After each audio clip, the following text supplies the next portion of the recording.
Mummy পাপার সাথে এসেছো? উদারা আন্টিতে ছিল। আচ্ছা, তো এখানে প্রসাদ খেয়েছো? প্রসাদ আচ্ছা, প্রসাদ খেয়েছো তো?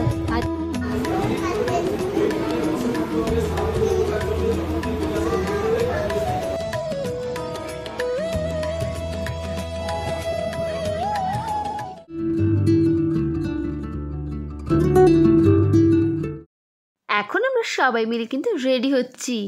চলো তাহলে ঝটপট করে রেডি হয়ে নিই। তোমরা নিশ্চয়ই বুঝেই গিয়েছো আমরা আসলে কোথায় যাচ্ছি। হ্যাঁ, আমরা যাচ্ছি দীঘার জগন্নাথ মন্দিরে।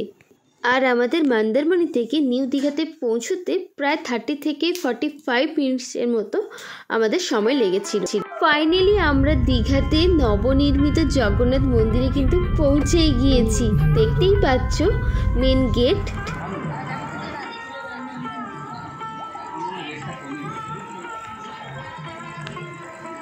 শুভ সন্ধ্যে বন্ধুরা, তোমরা সবাই কেমন আছো? আশা করছি তোমরা সবাই খুব ভালো আছো। ফাইনালি আজ কিন্তু আমরা চলে এসেছি দীঘার জগন্নাথ মন্দিরে, আর সেই মুহূর্তটাই তোমাদের সাথে শেয়ার করবো। আশা করছি আজকের ভিডিওটাও তোমাদের খুব খুব ভালো লাগবে। এই মুহূর্তে আমরা বসে আছি জগন্নাথ মন্দিরের পদ্মপুকুর পাড়ে।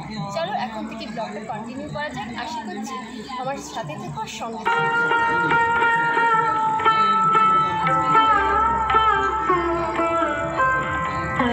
পার্কিং জোনের ঠিক পাশেই রয়েছে শু কাউন্টার। তোমরা একদম ফ্রিতেই কিন্তু জুতো রাখতে পারবে। আর ঠিক তার পাশেই রয়েছে জগন্নাথ ধাম ডালা প্লেস। তোমরা যদি মন্দিরে পুজো দিতে চাও এখান থেকে তোমরা কিন্তু প্রসাদ কিনে নিয়ে যেতে পারো। আমরাও কিন্তু ডালা কিনে নিয়েছি। চলো এবার মন্দিরের ভেতরে ঢোকা যাক। আমরা কিন্তু প্রবেশ করেছিলাম 6 নম্বর গেট দিয়ে।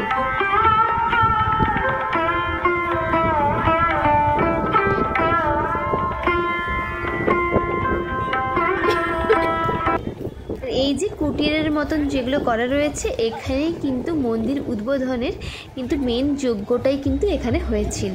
আজকের ভিডিওতে কিন্তু আমরা চলে এসেছি সেই পবিত্র ভূমিতে, যেখানে ভগবান জগন্নাথ, বলরাম আর সুভদ্রার আরাধনা করা হয় এক অপূর্ব স্থাপত্যের মধ্যে। আর এই মন্দিরটি তৈরি হয়েছে পুরীর জগন্নাথ মন্দিরের ঠিক আদলে।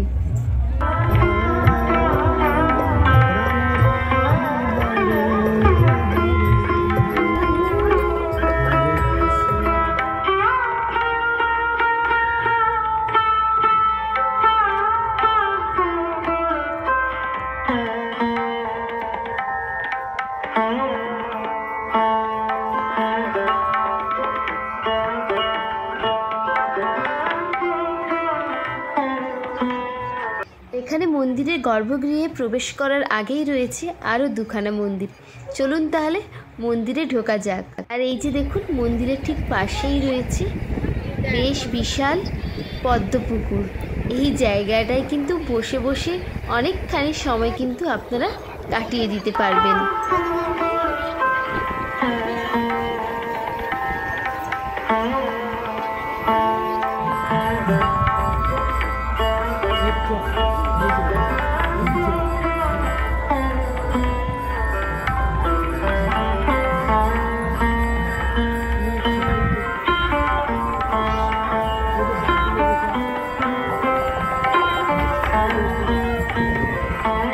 মন্দিরের কিন্তু মধ্যে কিন্তু অনেক ছোট ছোট কিন্তু মন্দির রয়েছে।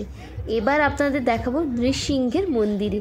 চলুন নৃসিংহ দেবকে আপনাদেরকে দর্শন করিয়ে দিই। আর মন্দির খোলা থাকে প্রত্যেক দিন সকাল 6টা থেকে দুপুর 1টা, আবার বিকেল 3টে থেকে রাত্রি 9টা পর্যন্ত। এই যে দেখছেন মন্দিরটা, এটা হচ্ছে দ্বিতীয় মন্দির। এর পরেই রয়েছে মেন মন্দির, মানে আমাদের জগন্নাথ দেবের গর্ভগৃহ।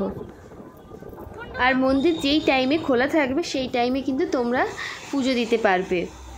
আর মন্দিরের ঠিক সামনেই রয়েছে ডালার দোকান, তোমরা ওখান থেকে ডালা কিনে নিয়ে জগন্নাথ দেবকে পুজো দিতে পারো।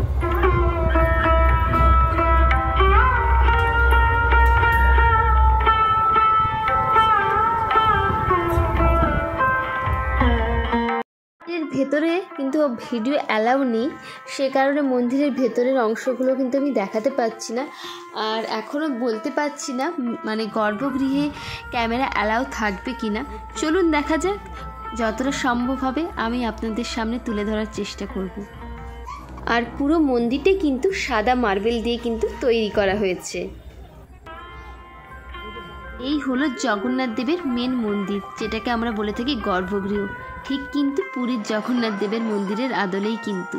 এখন কিন্তু আমরা গর্ভগৃহে কিন্তু প্রবেশ করেও গিয়েছি। এখানে কিন্তু ক্যামেরা একদমই অ্যালাউ ছিল না। আমরা প্রথমে পুজোর ডালিটা দিয়ে দিয়েছি পুজো দেওয়ার জন্য। পুজো দিয়ে ডালিটাও নিয়ে নিয়েছি। আপনাদের সামনে ছোট্ট করে একটু ভিডিও শেয়ার করলাম। যারা যেখান থেকে দেখছেন একবার বলে দিন জয় জগন্নাথের জয়। এরপর মন্দির থেকে বেরিয়ে এসে বেশ কিছুক্ষণ কিন্তু আমরা পদ্মপুকুর পাড়ে কিন্তু বসেছিলাম। এই জায়গাটা কিন্তু খুবই সুন্দর, খুব শান্ত, মনটা একদমই কিন্তু এবার বলবো যারা যারা এখনো আসোনি তারা একবার হলেও জগন্নাথ মন্দিরে ঘুরে যান, আপনাদেরও কিন্তু খুবই ভালো লাগবে।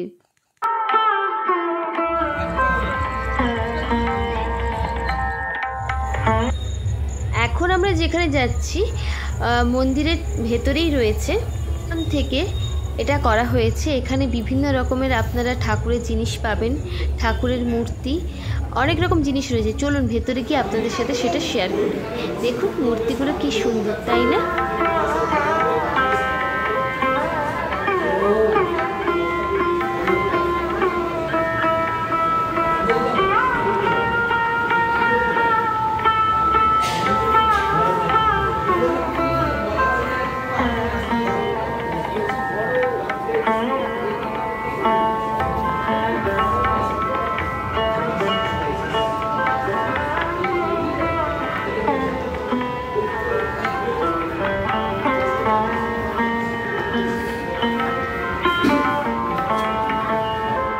যোগু দাদা দেখলে তুমি কোথায় এসেছো আজকে?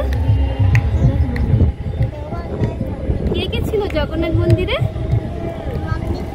মাম্মি পাপার সাথে তো এসেছো। কে কে ছিল? যোগু দাদা আর কে কে ছিল? আচ্ছা, তো এখানে প্রসাদ খেয়েছো? প্রসাদ আচ্ছা, প্রসাদ খেয়েছো তো? আচ্ছা, মন্দিরটা ঘুরলে কেমন লাগলো তোমার? আমাদেরও সবার মন্দির ঘোরা কমপ্লিট, এখন ফিরবো বাড়ি। তো এখানেই আমরা ব্লগটা শেষ করব। তো আজকের ভিডিও আমরা হোটেলে যাব। আজকের ভিডিওটা তোমাদের কেমন লাগলো অবশ্যই জানিও। তো ভালো লাগলে please do like, comment, share and subscribe. Bye, দেখা হচ্ছে নতুন কোনো ব্লগে। ততক্ষণ অবধি তোমরা সবাই খুব ভালো থেকো। সবাই একবার বলে দাও জয় যোগু দাদা জয়।